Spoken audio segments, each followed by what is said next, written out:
Netflix, prime video, Hotstar, इनको मिला के इंडिया में 40 ओटीटी एप्स है। यस, 40 ओटीटी एप्स है इंडिया के अंदर। लेकिन एक सवाल आता है कि इतनी एप्स में से आपने कितनों का सब्सक्रिप्शन ले रखा है। यहाँ पे ओरामैक्स की ओटीटी रिपोर्ट की बात माने तो इंडिया में 424 मिलियन ओटीटी यूजर्स है पूरे 2022 में, जिसमें से जो पेड सब्सक्राइबर्स है वो है 119 मिलियन। और देखा जाए तो नंबर 1 पे आपकी डिज्नी प्लस हॉटस्टार आती है, फिर प्राइम वीडियो का नंबर आता है, फिर नेटफ्लिक्स जैसी एप्स का नंबर आता है, और इस लिस्ट में ढेर सारी ऐसी एप्स। हालांकि ज्यादा नंबर ऑफ एप्स है, ज्यादा चॉइसेस हैं, इसकी कोई बुरी बात तो है नहीं। लेकिन प्रॉब्लम पता है कब आती है? जब आप और हम जैसे लोग जब किसी भी ओटीटी ऐप का सब्सक्रिप्शन लेते हैं, कोई भी फ्री ऐप में जब जाते हैं ना, तो ज्यादातर समय स्क्रॉल ही करते रह जाते हैं और कभी कभी तो देखने को कुछ मिलता ही नहीं है। और हाँ, ये एक प्रैक्टिकल प्रॉब्लम है। ऑलमोस्ट 70% यूजर के साथ होता है कि पहले 10 मिनट तक सिर्फ स्क्रॉल करते रहते हैं और उसके बाद ऐप बंद कर देते हैं। यानी कि ढेर सारा कंटेंट होने के बावजूद भी लोग यहाँ पे कंटेंट को कभी देख नहीं पाते। ये एक बहुत बड़ी प्रॉब्लम है। हालांकि बात की जाए तो एक वीडियो मैंने बनाया है जहां पे मैंने नेटफ्लिक्स, प्राइम वीडियो, उनके डाउनफॉल के बारे में एक बात करी थी।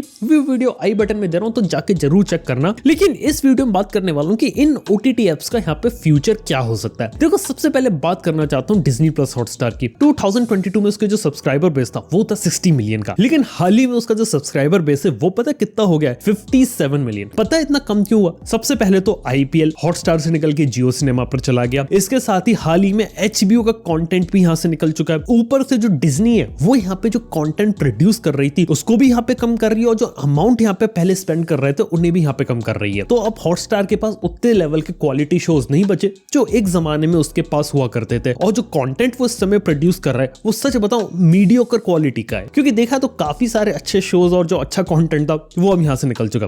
और ये सिंपल सा रीजन है कि क्यों उसका सब्सक्राइबर बेस आज के समय में गिर रहा है, शायद आने वाले समय में भी गिरता रहेगा। लेकिन वहीं बात करें प्राइम वीडियो की, देखो प्राइम वीडियो के सभी 20 मिलियन पेड सब्सक्राइबर है। लेकिन यहाँ पे प्राइम वीडियो की खास बात है कि प्राइम वीडियो का अमेज़न यहाँ पे लॉस में चला सकता है। पता है पीछे का रीजन क्या? यहाँ पे जेफ बेजोस ने खुद बोला है कि अमेज़न प्राइम वीडियो जो है वो उनकी मेन सर्विस है नहीं, उनकी मेन सर्विस है अमेज़न प्राइम मेंबरशिप। वो चाहते कि लोग अमेज़न की प्राइम मेंबरशिप ले, भले ही प्राइम वीडियो को देखने के लिए। लेकिन वो यहाँ पे पैसा कैसे बनाएंगे? जब कोई भी यहाँ पे सब्सक्रिप्शन लेगा अमेज़न प्राइम का, तो उसको अमेज़न की वेबसाइट पे deals, discount, free shipping, offers देखने को मिलेंगे और उसको वो सामान बेच के बैलेंस कर सकते हैं। यानी कुल मिला के बात है कि उसे अमेज़न की वेबसाइट पे ट्रैफिक बढ़ाना है, वहां सेल्स बढ़ानी है। और लोग अगर अमेज़न प्राइम को यहाँ पे ले लेंगे सिर्फ प्राइम वीडियो के लिए, और जब ऑनलाइन शॉपिंग करने जाएंगे तो फ्लिपकार्ट और अमेज़न में ऑब्वियसली अमेज़न को चूज करेंगे। ये है मेन खेल यहाँ पे अमेज़न प्राइम वीडियो का। और इसीलिए देखा जाए तो अमेज़न प्राइम वीडियो अगर लॉस में भी चले तो भी वो यहाँ चला सकता है। लेकिन वहीं बात करें नेटफ्लिक्स 6 मिलियन सब्सक्राइबर बेस के साथ है। देखो नेटफ्लिक्स की बात है कि इंडिया में काफी ज्यादा एक्सपेंसिव था, मोबाइल ओनली प्लान लिया है, और आने वाले समय में एक एडवर्टाइजर वाला प्लान भी लाने वाले, जिसके अंदर एड्स वगैरह भी देखने को मिलेंगे जैसे आपको हॉटस्टार में देखने को मिलते हैं। लेकिन प्रॉब्लम यह कि नेटफ्लिक्स के पास इस समय इतने ज्यादा इंडियन शोज नहीं है जिसके लोग यहाँ पे ज्यादा पैसा दें, और ऊपर से जो इंटरनेशनल शोज हैं उनके लिए लोग यहाँ पर देखने आते हैं, लेकिन देखने के बाद यहाँ पे चले जाते हैं, क्योंकि नेटफ्लिक्स सबसे एक्सपेंसिव प्लेटफॉर्म है और उसकी प्राइसिंग यहाँ पे सबसे ज्यादा है। ये एक फंडामेंटल चीज इसके बारे में पास में बात कर चुके हैं। लेकिन एक बात बताऊं उन ओटीटी एप्स के बारे में क्या है। देखो ये ओटीटी एप्स चलती है अपने कंटेंट के कारण, और जब ये ओटीटी एप्स नई आई थी तो उन्होंने कंटेंट के ऊपर बहुत ज्यादा पैसा खर्च किया। चलिए कुछ एग्जांपल की बात करता हूं। 2019 में जब सेक्रेड गेम्स सीजन 2 आया था ना, उसको बनाने की कीमत लगभग 100 करोड़ रुपए थी। वहीं बात करें तो सोनी लिव पे जो रॉकेट बॉयज आया था ना, उसको बनाने की कीमत अप्रोक्सीमेटली 40 करोड़ रुपीस थी। यस दोस्तों, एक सीरीज बनाना कोई सस्ता काम है नहीं, और इसीलिए सारी कंपनियां है ना कंटेंट के ऊपर काफी ज्यादा पानी की तरह उन्होंने पैसा भाया। इवन बात की जाए तो जब पैंडेमिक चालू था तब भी यहाँ पे काफी सारी फिल्में अगर आपने देखा होगा तो ओटीटी एप्स पर रिलीज हुई। कोई डिज्नी हॉटस्टार पे आ रही है, कोई नेटफ्लिक्स पे आ रही है, कोई प्राइम वीडियो पे आ रही है। बेसिकली जो ओटीटी एप्स थी ना, ये डायरेक्टली फिल्मों को खरीद रहे थे, उनके डिजिटल राइट्स को, जिससे जो फिल्में थिएटर में रिलीज नहीं हो रही वो डायरेक्टली इनके प्लेटफॉर्म पर है। लेकिन पता है यहाँ पे प्रॉब्लम क्या आ गई कि बहुत सारी फिल्में आ गई, बहुत सारा कंटेंट आ गया, लेकिन जो कंटेंट की क्वालिटी थी ना वो काफी मीडियोकर थी। यानी कि ये ऐसी फिल्में थी जो लोग यहाँ पर देखना नहीं चाहते, और लोगों ने एक्सपेक्टेशन कुछ और सेट कर रखी थी और वो चीज उन्हें फुलफिल नहीं हो रही। जब किसी भी प्लेटफॉर्म पे लगातार अगर मीडियोकर या खराब कंटेंट ज्यादा जाने लगता है ना, तो वहां से जो लोग होते हैं उसे अनसब्सक्राइब करने लगते हैं, क्योंकि डेफिनेटली उनकी जेब से पैसा जा रहा है और वो अगर देखेंगे ये सर्विस हमने ले रखी है लेकिन 1-1.5 महीने से इस पे कुछ देखा ही नहीं, तो क्यों हम इस पे फालतू पैसे बर्बाद करें। और यहीं से जो सब्सक्राइबर का लॉस था वो होना यहाँ पे शुरू हुआ था। और इन सब से निपटने के लिए पता है इन सारी OTT एप्स ने क्या किया, इन्होंने यहाँ पर ये बोला कि पहले आपकी जो फिल्म होगी ना वो पहले आप थिएटर पे दिखाइए, थिएटर पे हम उसका रिस्पॉन्स देखेंगे कि ऑडियंस को पसंद आ रही कि नहीं आ रही, और उसके बाद ही हम अपनी फिल्म लेंगे। इसी कारण से कुछ बड़े स्टार्स की फिल्म में OTT वाले पहले ले लेते हैं, लेकिन कोई फिल्म अगर मार्केट पे अच्छा रिस्पॉन्स नहीं करती उस फिल्म को देखा तो उसके डिजिटल राइट्स बेचने में दिक्कत आती है। चलिए कुछ इंटरेस्टिंग एग्जांपल्स मैं आपको बताता हूं। जैसे कि मान लीजिए शाहरुख खान की फिल्म आई थी पठान, वो फिल्म देखा जाए तो उम्मीद से ज्यादा बॉक्स ऑफिस पे हिट हो गई और वो ब्लॉकबस्टर फिल्म हो गई। लेकिन क्या आप लोग को मालूम है कि उस फिल्म के लिए अमेज़न प्राइम वीडियो ने कितने रुपए दिए? एक रिपोर्ट की बात माने तो उस फिल्म के लिए 200 करोड़ रुपए दिए गए थे। इसके पीछे का रीजन ये था कि अमेज़न चाहता था कि प्राइम वीडियो पे जल्दी से जल्दी पठान आए, प्लस उसका एक्सटेंडेड वर्जन है,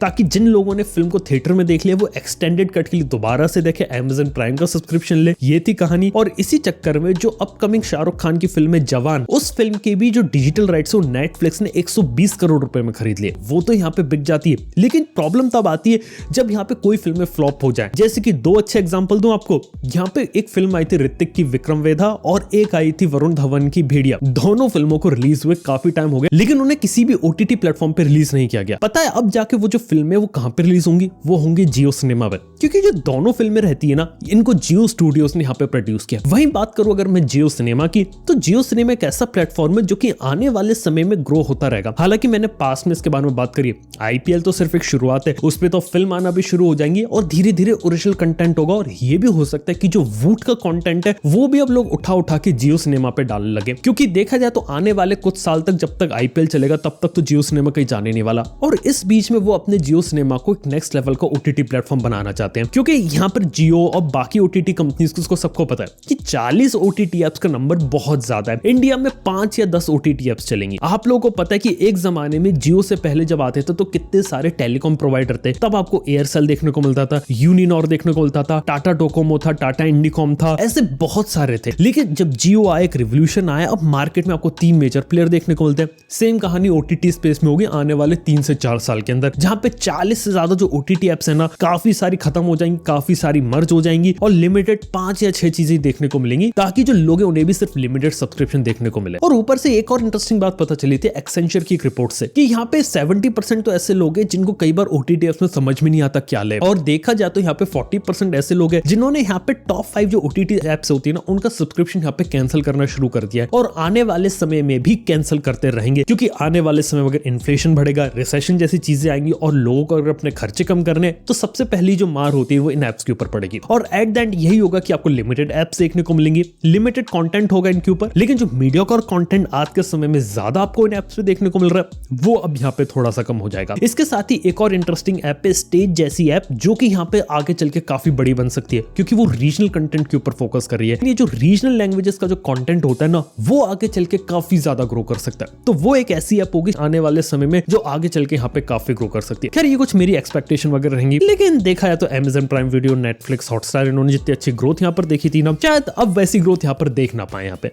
बाय द वे इनमें से कौन सी एप्स का सब्सक्रिप्शन आप लोगों ने यहाँ पे ले रखा है ये बात जरूर नीचे कमेंट बताना ना भूलो। वीडियो अगर आप लोगों को पसंद है तो प्लीज लाइक करो। थैंक यू वीडियो देखने के लिए। मैं आपसे मिलता हूँ नेक्स्ट वन के अंदर। Good bye.